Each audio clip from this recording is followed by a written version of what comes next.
dia, pessoal.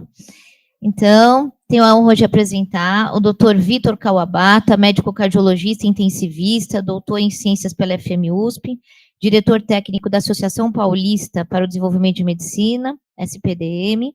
Ele vai falar para a gente sobre tromboembolismo pulmonar. Muito obrigada pela sua presença. Bom dia. Primeiro, agradecer a oportunidade de estar aqui com vocês, é uma grande honra, muito obrigado pela organização. Hoje nós vamos falar um pouquinho sobre o tromboembolismo pulmonar. Por que falar sobre o tromboembolismo pulmonar? Primeiro, porque é o diagnóstico que nós mais erramos na medicina. Né? Esse aqui é um trabalho feito com erros autodeclarados pelos médicos, né? E, em primeiro lugar, o tromboembolismo pulmonar. Daqui a pouco nós vamos ver por que é tão difícil fazer esse diagnóstico. A incidência do tromboembolismo tem aumentado no mundo todo, parte pelo aumento de faixa etária, pelo aumento etário da população, parte pela maior eficiência nossa no diagnóstico. Mas, graças a Deus, a mortalidade tem diminuído ao longo dos anos. Tromboembolismo pulmonar, veja, geralmente resultante de uma TVP, de membros inferiores ou circulação pélvica, em 90% das vezes, onde a formação de um trombo, do qual sai um êmbolo que vai fechar a artéria pulmonar ou um dos seus ramos. Desde o final do século XIX, Virchow já mostrava para a gente quais seriam as causas de tromboembolismo. Então, qualquer coisa que altere, que leve à hipercoagulabilidade, à lesão da parede vascular ou à estase venosa, é fator de risco para o tromboembolismo. Chama atenção a idade avançada, veja só o que acontece com a incidência, tanto para homens como para mulheres, a partir dos 40 anos de idade. A obesidade, o tabagismo, as trombofilias, claro, insuficiência cardíaca e insuficiência venosa periférica pela lentificação da circulação, né? Fraturas de membros inferiores, prótese, cirurgia, imobilização, trauma, lesões medulares, pela perda chamada coração das pernas, né? Que o movimento de deambulação comprime as veias e melhora o retorno venoso para o coração. As doenças clínicas, as duas mais associadas com a embolia pulmonar, a AVC e o infarto. Infarto a gente não vê muito, porque o infarto ganha tanto anticoagulante, tanto agregante, que a gente acaba não vendo embolia pulmonar. Os contraceptivos, a gestação e o puerpério pelas alterações hormonais da mulher. Né? Outro grande fator de risco são as neoplasias, tem muitas delas, muitas vezes a gente faz o diagnóstico retrógrado de neoplasia a partir do diagnóstico de uma TVP ou de TEP. Presença de catéter, aqui catéter venoso central, pode ser eletrodo de marca-passo, pode ser permicate, pode ser portocato, quer dizer, qualquer corpo estranho dentro do sistema venoso central. E nos últimos anos apareceu outro grande risco, que foi o Covid, né? Impressionante. Mesmo com profilaxia, 20% dos doentes chegavam a fazer embolia pulmonar, sem profilaxia, e tem trabalhos mostrando mais de 40% de incidência de tromboembolismo. E agora nós vamos entender por que é tão difícil fazer esse diagnóstico. Aqui são casos com embolia confirmada, aqui casos com embolia afastada. Olhem só, sintoma mais frequente de dispneia, a incidência do sintoma é quase igual. Né? Dor pleurítica, tosse, dor substernal, febre, hemoptise, síncope. Né? Tá? Aqui já no exame físico, né? a dor unilateral ou sinais de TVP. Então, vocês vejam, o paciente que tem o diagnóstico confirmado afastado, a incidência dos sintomas sinais é praticamente a mesma. A partir daí, nós já vamos comentar bastante sobre isso, começaram a sair os benditos dos scores. Tá? Score é aquela coisa que eu falo, não pega, ninguém decora. O dia que acontecer como na guerra da Ucrânia, que cair a internet, eu acho que nós não vamos ter mais médicos. Né? E score, eu acho que é o passo, e os médicos não percebem isso, é o primeiro passo para nos substituir por uma inteligência artificial. Quem que você acha que vai fazer score melhor? Você ou um computador? Né? O primeiro deles, então, é o score de Wells, que tem o original, obviamente, como o original não funcionou, fizeram um simplificado que também não funcionou. Tá? Também nós temos o... Eu acho que é importante nesses scores é perceber quais são os itens que fazem parte, quais são os itens que aumentam o risco. Né? Então, aqui, ó, uma TVP prévia, uma frequência cardíaca alta, cirurgia ou imobilização nas últimas semanas, né? Hemoptise, câncer ativo, sinais clínicos de TVP e outro diagnóstico menos provável que embolia pulmonar. Também tem o score de Genebra, a mesma coisa. Se nós formos ver os itens aqui, muito parecidos. Tá? TVP prévia, né? Frequência cardíaca elevada, que ele divide em 2 níveis, cirurgia ou fratura, hemoptise, câncer ativo, dor unilateral nos membros inferiores, tá? De novo, sinais de TVP e idade aqui acima de 65 anos. A mesma coisa, a gente teve o score original, que não pegou, tem o score simplificado, que também não pegou. Se a história e exame físico não faz o diagnóstico, eu sou obrigado a depender de exames complementares. Mas veja, apesar de história e exame físico não fazer o diagnóstico, eles são fundamentais em levantar a hipótese. Se eu não pensar na hipótese, eu não pesquiso. Nos exames complementares, nós vamos começar pelos inespecíficos. Tá? O primeiro deles é o eletrocardiograma. Vocês viram que um dos sintomas é dor torácica. Tá? Dor torácica, eletro, e muitas vezes a gente encontra isso aqui. O chamado, a presença de onda S em D1, presença de onda Q em D3, com a T invertida em D3, o chamado S1, Q3, D3. Tá? Não faz parte do nome, mas faz parte do eletro, o padrão de distúrbio de condução pelo ramo direito, RS, R', nas precordiais. S1, Q3, C3 serão mais típico, mas é o mais raro de ver. Às vezes eu tenho só distúrbio de condução pelo ramo direito, às vezes tenho sinais de sobrecarga das câmaras direitas. Tá? Eventualmente eu posso ter flutter ou FA decorrentes da sobrecarga atrial. O eletro é importante fazer logo no início, porque quem tem alteração eletrocardiográfica, normalmente essa alteração só nas primeiras horas. Tá? Então vale a pena fazer eletro assim que vocês pensam na hipótese. A radiografia de tórax te ajuda a gente... Antes disso, o eletro, apenas 30% a 40% dos doentes têm alguma alteração. Tá? A radiografia já ajuda um pouco mais. 80% dos doentes têm alguma coisa. São vários os padrões possíveis.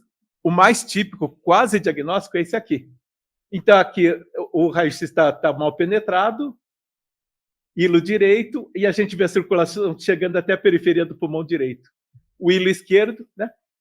Tem um pouco de circulação aqui, mas essa parte aqui toda preta, né? Sinal de oligemia ou sinal de Westermarck. Quer dizer, a partir da obstrução da artéria pulmonar aqui, essa parte toda do pulmão não tem circulação. Segundo padrão possível, elevação da cúpula frênica. Área não perfundida, produz menos surfactante, faz microtelectasias, acaba tendo essa elevação da cúpula. Terceiro padrão possível é de condensação, tá? Muitas vezes em formato de cunha, quer dizer, fechei a artéria aqui, daqui para frente eu tive um infarto pulmonar. Se a gente lembrar da patologia, infarto pulmonar é sempre hemorrágico. Como os alvéolos ficam preenchidos por sangue, eu tenho essa imagem de condensação. Às vezes, a cunha não é bonitinha assim, né? Às vezes ela é meio arredondada por conta da circulação colateral nessa área aqui. A condensação aqui, no seio costofrênico, tem um nome especial, que é giba de Hampton. E o último padrão possível é de derrame pleural. Normalmente também associado a infarto pulmonar. Não é para puncionar, mas de repente a gente puncionou pensando em outro diagnóstico, tá? Geralmente é sério hemorrágico e eu tenho uma cunha, eu tenho uma condensação aqui embaixo desse derrame. E outros exames? A gasometria arterial. Muitas vezes a gente pede, porque uma das queixas dos nossos doentes é dispneia e insuficiência respiratória. Né? 29 dos doentes com menos de 40 anos pode ter uma gasometria totalmente normal, mas menos de 3% dos doentes acima de 40 anos não tem hipóxia. Lembra daquela curva de incidência de embolia pulmonar? Quer dizer, ela sobe de forma exponencial a partir dos 40 anos. Então, quando a gente tem uma gasometria totalmente normal, a gente já começa a repensar nesse diagnóstico de embolia pulmonar. Tá? A diferença arteriovenosa está aumentada na grande maioria dos doentes. O dímero D é um subproduto da cascata de coagulação.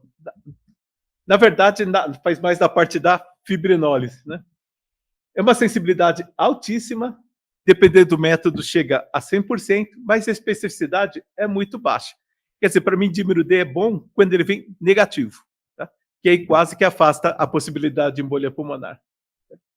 Entretanto, se eu pegar os doentes que eu afastei o diagnóstico de embolia pulmonar, só 25% deles tem o dímero D negativo. Então, aqui vocês veem que realmente o valor preditivo dele é interessante realmente só quando vem negativo. A troponina ou ProBNP não fazem diagnóstico de embolia pulmonar, mas eles são marcadores de gravidade. Não é porque eu sou cardiologista, mas como eu digo em toda aula aqui, o coração é o órgão mais importante do organismo. Quem que evolui mal com embolia pulmonar? Aquele que tem comprometimento miocárdico. Tá? Então, tanto a troponina como o BNP acabam sendo marcadores de gravidade dos nossos doentes. Passando para os exames específicos. Tem um exame que é extremamente sensível, né? que a cintilografia lá fora é ventilação-perfusão. Aqui no Brasil, na verdade, é inalação-perfusão, porque a gente não tem o xenônio radioativo. A gente acaba fazendo inalação com uma solução de tecnésio. Né? E o que eu espero? Uma ventilação totalmente normal, com captação homogênea dos dois pulmões, com falhas de captação na perfusão. A perfusão é feita com macroagregado de albumina, também marcado com tecnésio, que vai embolizar transitoriamente os capilares das áreas que têm perfusão. Tá? É claro que se eu tiver um infarto pulmonar, eu teria concomitância de falha na inalação e na perfusão. Né? Outro exame que não faz diagnóstico de embolia pulmonar, mas faz diagnóstico de trombose venosa profunda, é o Doppler de membros inferiores. Né? Aqui a gente consegue ver o trombo, outro trombo aqui está mais apagado, tá? E alteração de fluxo resultante no Doppler. A trombose venosa profunda é a grande causa de embolia pulmonar. A trombose venosa profunda exige anticoagulação. Boa parte das embolias pulmonares, o tratamento é só anticoagulação. Aqueles casos que estão muito estáveis, etc., seria razoável só fazer o diagnóstico de trombose venosa profunda? Seria, porque na verdade a anticoagulação é igual, né? Tá bom? Muitas vezes é só capricho fechar o diagnóstico de embolia pulmonar no paciente estável, né? Deixa isso bem claro.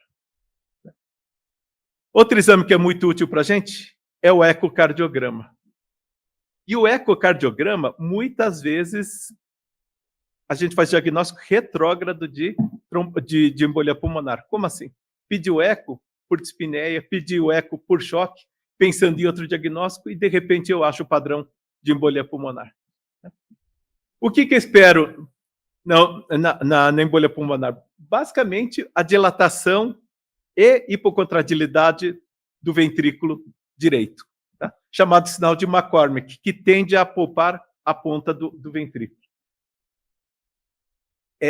Algumas vezes, né, se eu tiver com transesofágico, eu consigo até ver o êmbolo aqui. Tronco da artéria pulmonar esquerda, direita, e o êmbolo impactado aqui. Tá? Essa aqui, às vezes, é outra imagem interessante. Primeiro, notem aqui o ventrículo direito muito maior que o ventrículo esquerdo. Na diástole, a pressão do ventrículo direito é tão grande que ela empurra o septo em direção ao ventrículo esquerdo. Na sístole, quando o ventrículo esquerdo contrai, como a parede dele fica mais rígida, ele tem um chamado movimento paradoxal. Na verdade, ele vai para fora, ao invés de contrair. Né? Porque aí é a hora que o VD para de empurrar o septo para cá, ou na verdade continua empurrando, mas o ventrículo esquerdo tem força para segurar. O método de eleição, hoje em dia, pela rapidez, pela praticidade, acaba sendo a tomografia computadorizada.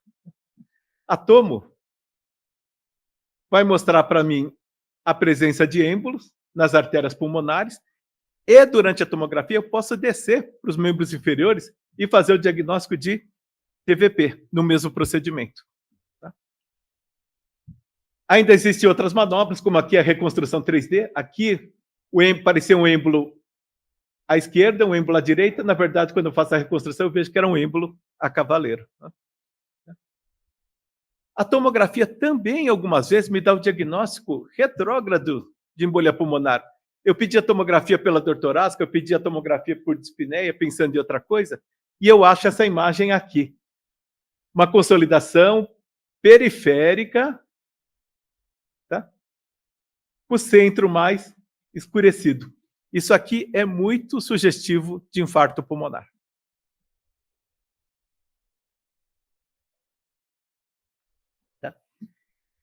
Esse aqui é uma modalidade nova de tomografia.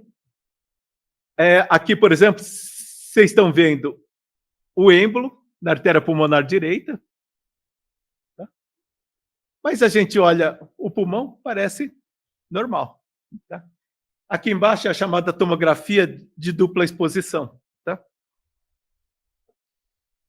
Em que aí fica muito evidente a área com a circulação comprometida. Dupla exposição, só para vocês entenderem, sei lá, se eu vou fazer uma radiografia de tórax para ver pulmão, a carga de radiação é uma. Se eu quero para ver osso, a carga de radiação é outra. Cada carga de radiação evidencia coisas diferentes. A gente usa mais ou menos a mesma coisa na tomografia para mostrar o acometimento pulmonar. Né? Aqui é a mesma coisa. Né? A ressonância está aqui, quer dizer, na prática a gente não usa, né? Mas outra vez, se você pediu ressonância por outra razão, dá para ver tanto o êmbolo na artéria pulmonar, e assim como a tomografia, dá para descer para os membros inferiores fazer o diagnóstico TVP também. Né? Não tem vantagem nenhuma sobre a tomografia, enquanto a tomografia dentro do aparelho o paciente fica segundos, né?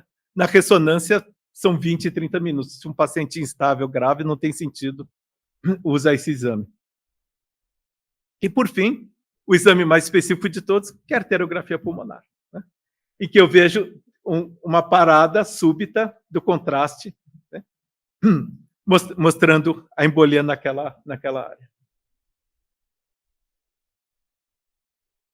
Agora eu vou mostrar para vocês os algoritmos de diagnóstico. Né? Algoritmo também é outra coisa, né? Para facilitar o uso de inteligência artificial. Mas olhem só. Score de Wells ou Genebra. Years, que é outro tipo de scores. PERC, outro, quer dizer, num algoritmo, 4 scores. Tá? Esse aqui é do New England de 2022. Esse aqui é o do JAMA de 2022. Outra vez. Regra de PERC. Wells. Years. É aquilo que eu falo. Fica praticamente impossível fazer as coisas sem internet, sem consultar alguma coisa. Tá? Só para vocês verem, o score de Wells, na verdade, Genebra, como eu mostrei, o importante é a gente ver o que faz parte. Years, embolia pulmonar é o diagnóstico mais provável, hemoptise, sinais clínicos de TVP. Não é tão diferente dos outros, né? PERC, idade acima de 50, frequência cardíaca elevada, saturação de oxigênio reduzida, edema em um membro, hemoptise, cirurgia ou trauma nas últimas 4 semanas, tá? TVP ou embolia pulmonar prévia, uso de hormônios. E aqui é o trabalho que eu mais gosto.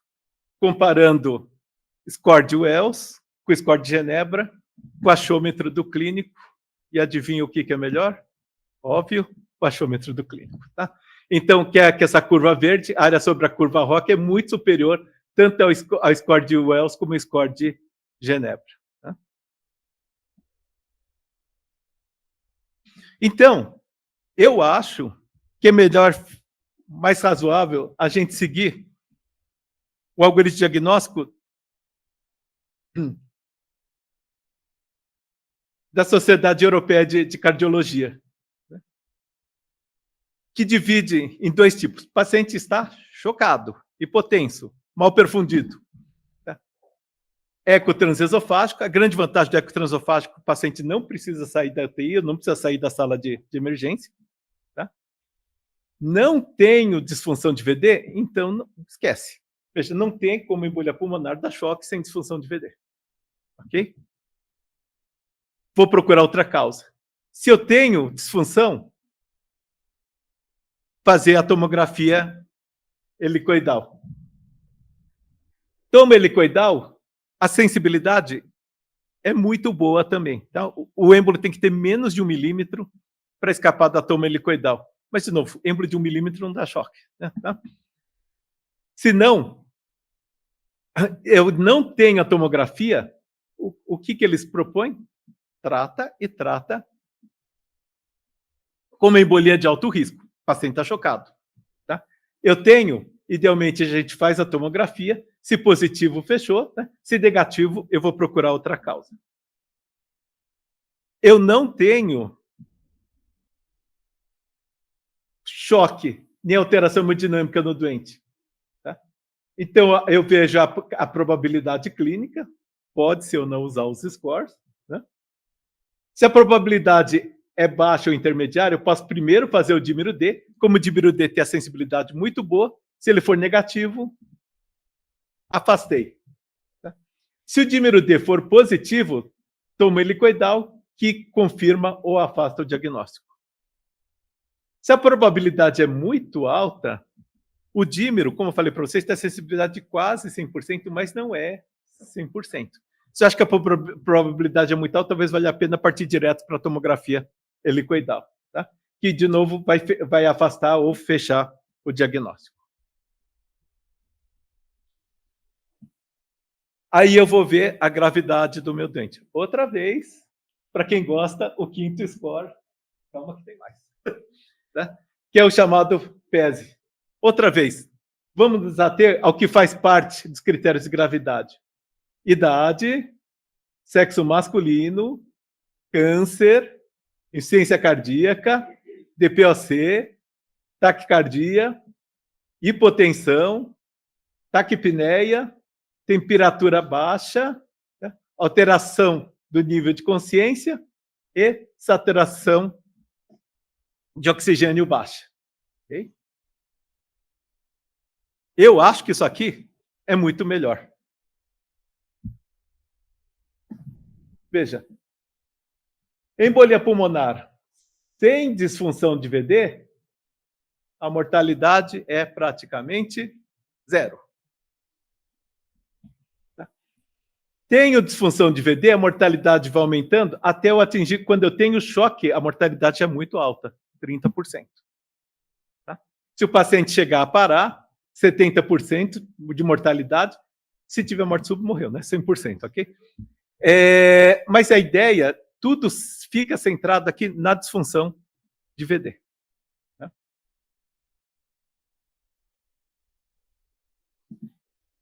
Então, esse é o algoritmo de tratamento do New England de 2002, em que ele divide pacientes alto risco, se ele tem choque, perfusão e hipotensão, tá? Risco intermediário, se ele tem sinais de acometimento do VD, elevação de troponina, ou os dois. Tá? E baixo risco se ele não tem nenhum dos dois. Alto risco, já falando em qualquer um dos algoritmos, é igual a reperfusão. Aliás, eu acho que é o NNT mais baixo que existe em medicina. O trabalho original, feito de trombólise contra anticoagulação, teve que terminar com 8 doentes, porque passava a ser antiético continuar o trabalho. Os 4 que fizeram trombólise sobreviveram, os 4 que não fizeram faleceram. Tá? Então, assim, como eu falei para vocês, é o NNT mais baixo da medicina. Esse de risco intermediário, eu preciso internar, anticoagular, tá? E aqui, os de baixo risco, conforme a situação, conforme o uso dos scores, eu interno e anticoagulo, ou posso até mandar anticoagulado para casa. Tá? Outro score, né? Que é o Restia. Tá? Paciente instável, paciente que alguém pensou em reperfusão, alto risco de sangramento, necessidade de suplementação de A2, necessidade de analgesia endovenosa. Né? A embolia foi diagnosticada com o paciente usando medicação anticoagulante. Tá? Tem outras razões para internação, além da embolia pulmonar, né? Outras doenças concomitantes. Tá?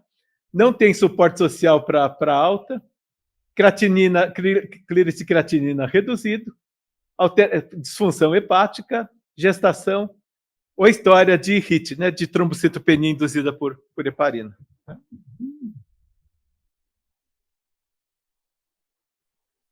Esse aqui é o do JAMA de 2022. Também, né, de novo, outra vez PESE. Tá? Aqui, ele divide em baixo risco, como a gente tinha lá, em alto risco, outra vez você tem um choque. Só que o risco intermediário, ele divide em dois. Intermediário baixo, que eu não tenho disfunção de VD, ou não tenho alteração dos marcadores cardíacos, troponina e proBNP. E risco intermediário, se eu tenho sinais de disfunção e alteração dos marcadores cardíacos. Tá?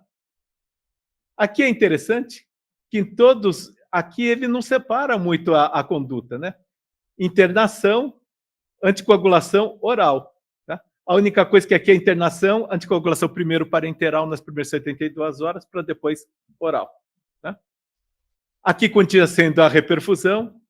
Aqui, de novo, anticoagulação oral e até pensar em mandar para casa. Esse aqui, de novo, é o guideline europeu de 2019, que eu acho mais apropriado. Tá? Embolia pulmonar, anticoagula, instabilidade hemodinâmica, alto risco, reperfusão. Isso aqui ninguém discute em nenhum guideline. Tá? Tá? Paciente tem sinais de gravidade, tá? Ou comorbidade importante, então se o PES é elevado, aqui de novo aquele critério de REST, se tem disfunção do VD no eco ou na tomografia helicoidal. Tá? Se tem nenhum dos dois está presente, ele tem razões para hospitalização, se a família dá suporte, etc, etc. Se tudo ok, o paciente vai para casa anticoagulado. Tá? Se ele não tem essas condições, interna para anticoagulação. Tenho sinais clínicos de gravidade ou tenho disfunção de VD, eu faço a troponina. Se a troponina é positivo, troponina com sinais clínicos de gravidade ou com disfunção de VD, eu digo que esse paciente é o risco intermediário alto. Diferente dos outros guidelines, ele fala interna, anticoagula, mas pense em reperfusão. Tá? Se negativo, é só internação e anticoagulação. Tá? Veja, não tem muita dúvida. Aqui, anticoagulação oral, talvez até tratamento em casa. Aqui, trombólise. Aqui, anticoagulação internado. Ok? A grande briga na literatura são esses doentes aqui, intermediários altos. Que tem gente que fala só anticoagula, tem gente que fala que para cogitar trombólise.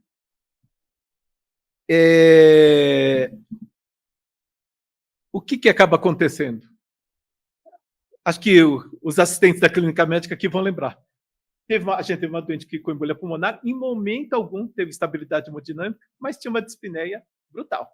Precisava ficar com catéter de nasal de alto fluxo, não melhorava, não melhorava, não melhorava, até um dia que eu perdi as estribeiras e trombolizei. O dia seguinte, ela foi embora para a enfermaria com 1 litro de O2 no catéter nasal normal. Tá? Então,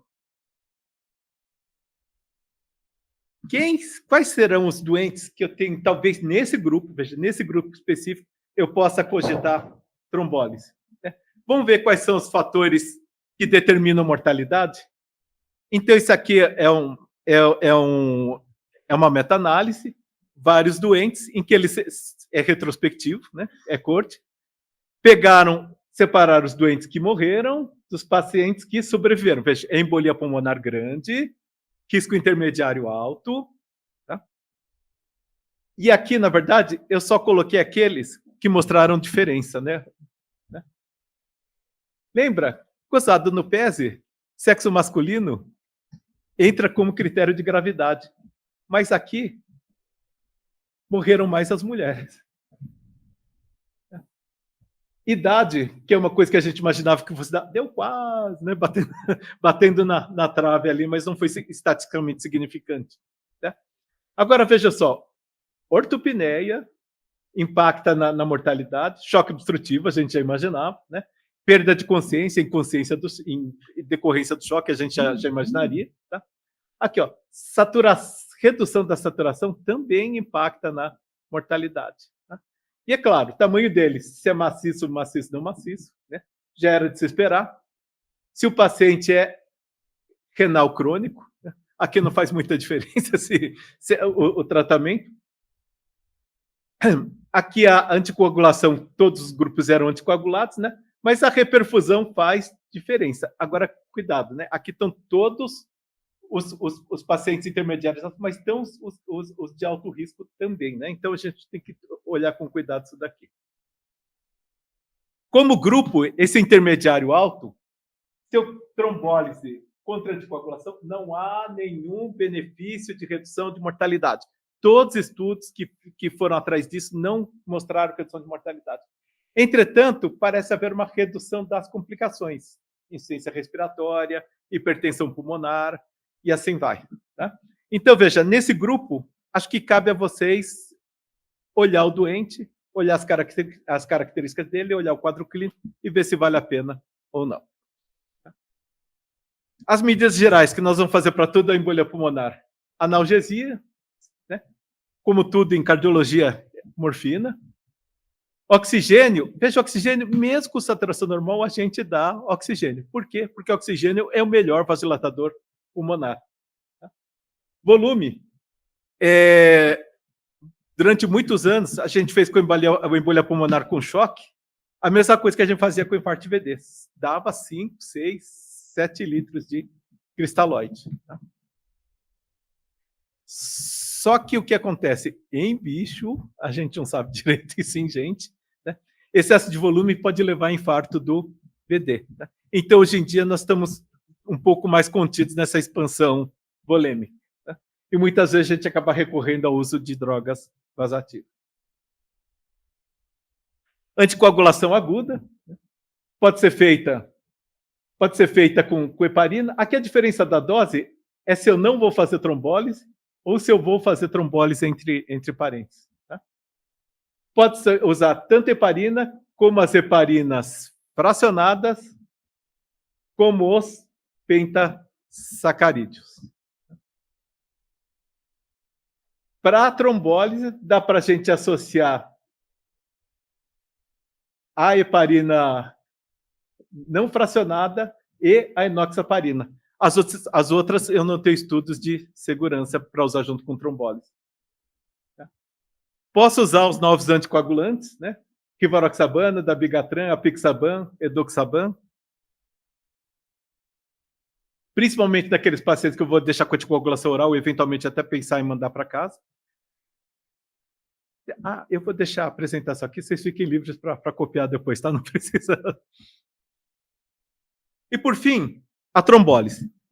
O único trombolítico autorizado pelo FDA, apesar que está para sair a tecnecteplase também, mas eu acho, nesse caso, a alteplase superior. Eu posso fazer 15 miligramas em bolos, 85 miligramas em 2 horas Tá? Esse bolus, na verdade, é uma injeção em 2 minutos, tá? E os outros 85 miligramas em 2 horas. Existem 2 trabalhos usando metade da dose em paciente com alto risco de sangramento.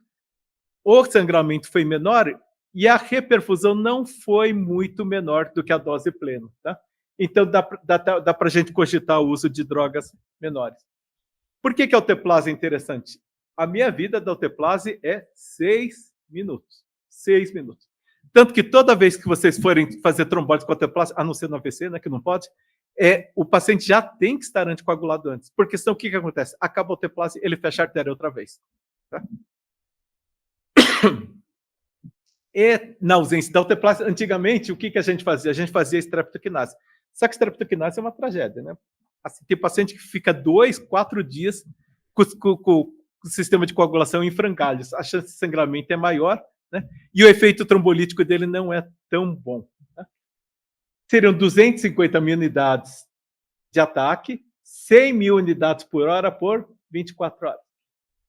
Ah, Vitor, mas por que essa dose esquisita para infarto eu uso 1.500.000? É que a dose trombolítica da estreptoquinase é 250 mil unidades. Ué, por que no infarto eu uso 1.500.000? Porque, na verdade, no infarto, eu não sei quanto ele tem de anticorpo contra a estreptoquinase.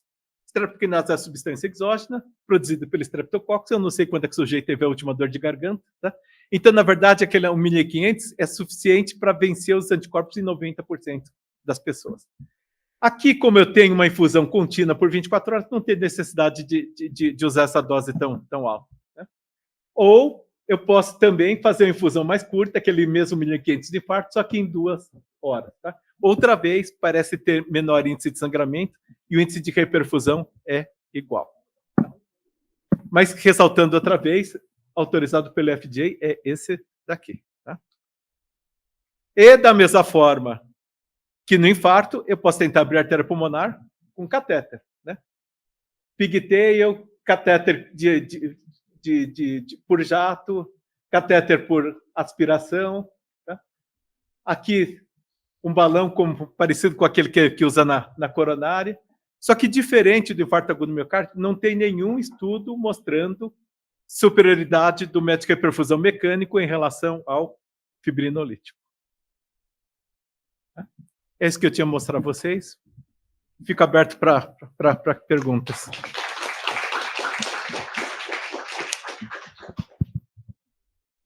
Vitor, alguém quer fazer alguma pergunta? Vou começar, então. A primeira dúvida que eu tenho é: o critério de choque é após a primeira expansão? Como é que é? Não, assim, a apresentação do doente. E se ele mesmo que ele melhore com volume... Deixa eu explicar. A embolia pulmonar é sempre mais grave nos primeiros minutos. Porque, além da obstrução mecânica do êmbolo, eu tenho vasoconstrição reflexa de toda a árvore pulmonar. Então, o que acontece? A hipertensão pulmonar e hiperresistência pulmonar é muito mais grave nos primeiros minutos. Com o passar do tempo, essa vasoconstrição reverte. Né? Então, a maior chance do paciente falecer de forma súbita é nos primeiros minutos, é ter morte súbita mesmo. Né? Tá? Por isso que síncope eu levo em conta. Na verdade, ele não está chocado agora, mas ele chocou em algum momento. Tá? Então, assim, se em algum momento você comprovou que o paciente tem disfunção hemodinâmica, principalmente nas primeiras horas, nos primeiros minutos, é choque. Tá? Então, mesmo se melhorou a pressão com volume, ele teria indicação ainda de trombólise. Sim. Tá bom? E a outra pergunta que eu tenho é: o idoso acima de 75 anos, não tinha uma história que não tinha evidência do trombolítico para eles? É que, assim, o idoso, ele tem mais risco de AVC. Esse que é o problema. Ele tem mais risco de AVCH. Tá? Por isso que a gente tem mais medo. Tá?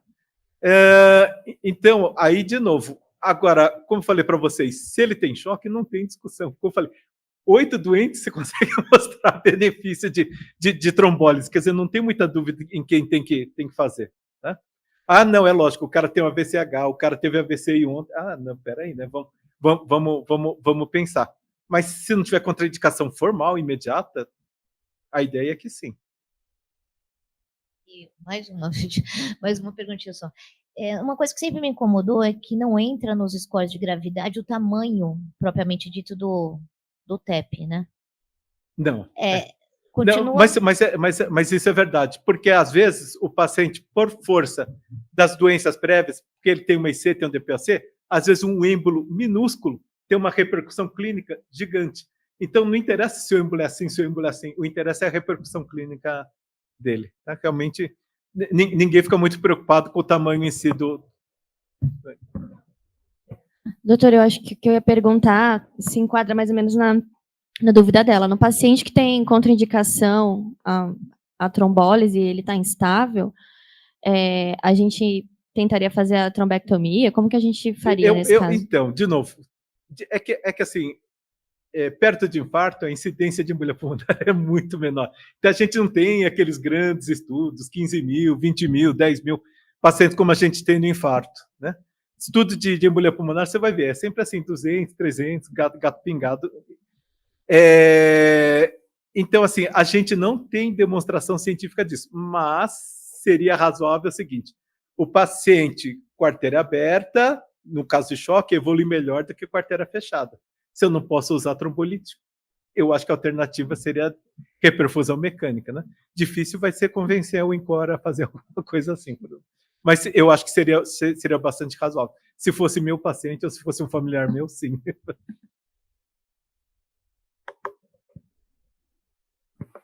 Mais alguma dúvida, pessoal? Deixa eu ver se na online alguém tem dúvida.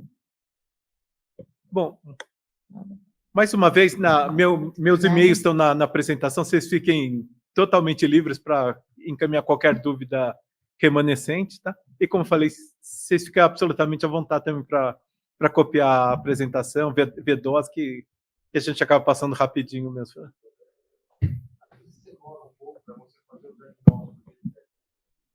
Às vezes demora um pouco para fazer o diagnóstico de TEP.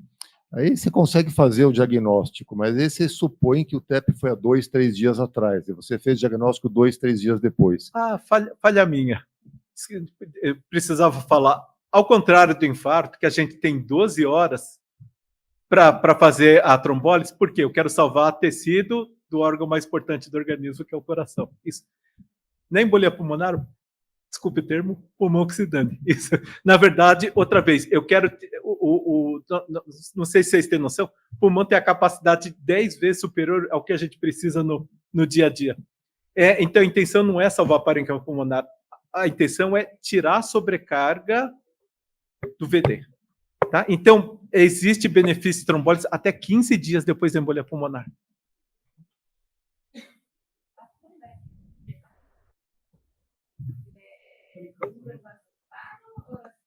Não. Normalmente por cateterismo. Existe uma trombectomia cirúrgica. Não dá tempo de mostrar tudo, mas assim, fazer trombectomias a céu aberto não tem benefício de mortalidade, por causa de toda a comorbidade associada à cirurgia, tá? Mas seria por cateterismo. Existe uma trombectomia cirúrgica para aquele paciente que tem embolia pulmonar ou várias embolias pulmonares, evolui com hipertensão pulmonar grave, né, Paula? Essa paciente poderia fazer trombectomia cirúrgica. Inclusive, o dia que vocês tiveram a oportunidade de ver, uma cirurgia linda, assim. Demora horas e horas e horas, mas assim, é impressionante. O êmbolo sai com o formato da artéria pulmonar, com todas as ramificações, é uma coisa impressionante. Tá? No INCOR, quem faz isso bastante é o professor Fábio Jatene.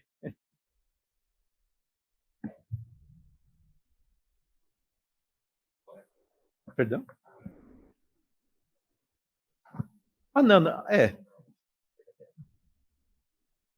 É que assim, o eco, como eu falei para vocês, é bastante importante. Como eu falei para vocês, eco sem disfunção de VD em paciente chocado, a causa não é embolia pulmonar, quando deixamos bem claro, tá? Agora, sim, eco, ele pode não ser muito bom para embolias pequenas, porque embolia pequena não dá disfunção de VD. Tá? Então, a sensibilidade do eco não é muito boa, é 70 e poucos %, justamente porque só pega as embolias maiores. Né? Mas quando eu tenho alteração, aí a especificidade é bem razoável, é da ordem de 94%. Tá? Quando eu pego aquele sinal de McCormick, quando eu pego sinais de hipertensão pulmonar. Bom, muito obrigada, Vitor. Como sempre, maravilhosa a aula. Muito obrigada. Eu que agradeço a oportunidade, então. Muito obrigado.